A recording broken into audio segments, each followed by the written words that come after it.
Welcome, I'm Dr. Melina Roberts and I'm here today to talk about anemia or iron deficiency. Now this is definitely a problem in terms of energy because we need that iron in order to help those red blood cells in order to function properly and be able to efficiently and effectively move that oxygen all around the body and supply all of that oxygen to all the rest of the cells in the body. So iron is extremely important in the body. Now there is three main reasons that we may be experiencing some anemia, but what I want to talk about today is the fourth reason that we may be experiencing anemia. Now, let's go through the first three. So the first three is that number one is that you're not taking in enough iron. So you're not consuming enough iron-rich foods. And the most common ones would be animal proteins, and also spinach is another one that's high in iron content. Now, number two is that we're not absorbing enough of that iron. And this can be due to the digestive tract being out of balance. And when that digestive tract is out of balance, it makes it hard for us to properly absorb the nutrients from the foods that we are eating.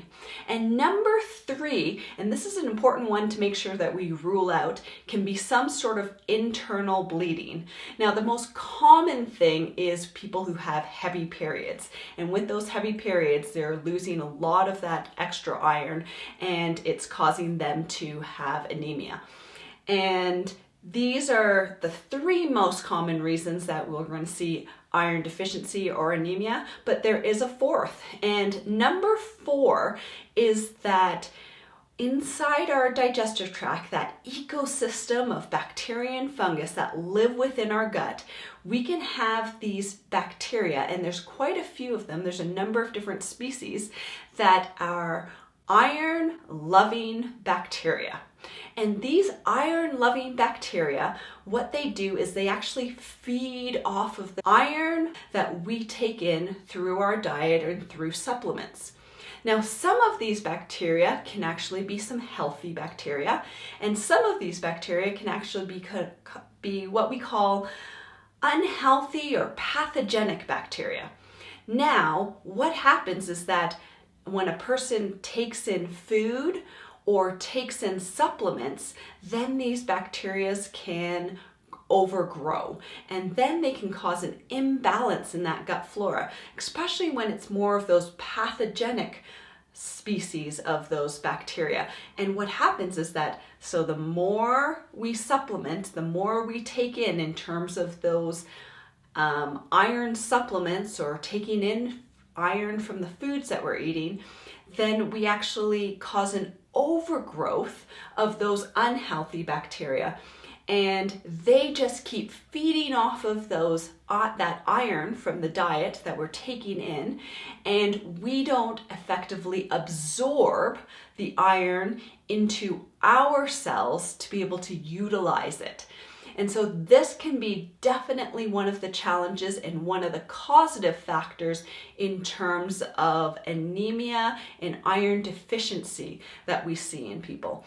So what we need to do in order to address this one is that we need to work on balancing out that gut flora, and that we're not just giving the body a whole bunch of iron supplements. So this is why we have to be really careful, because a lot of people, they'll treat people based on blood work, and they'll look at that blood work and they'll be like, oh, you got low iron levels, low ferritin levels. So what we need to do is we need to supplement you with iron in a very bioavailable form. This is how we're going to address the anemia or the low iron. But what's happening is that in a lot of cases, we're feeding those iron-loving bacteria, and we're causing more of an imbalance in that gut flora. So we really need to be careful with this fourth type causes of anemia or iron deficiency, because this one really requires us to be doing a lot of gut healing and proper balancing of that gut flora before we introduce supplementation with iron. So this fourth reason of iron deficiency can explain why some people aren't feeling better when they're taking iron supplements, their energy isn't improving, and even their blood work isn't improving, that their ferritin levels aren't coming up and their iron levels aren't coming up, even though they are taking an iron supplement. It might be that with that iron supplement, you are just feeding those iron-loving bacteria. All right, so I hope that really helps you and helps to make sense of what may be going on in your body or what you may be seeing with patients.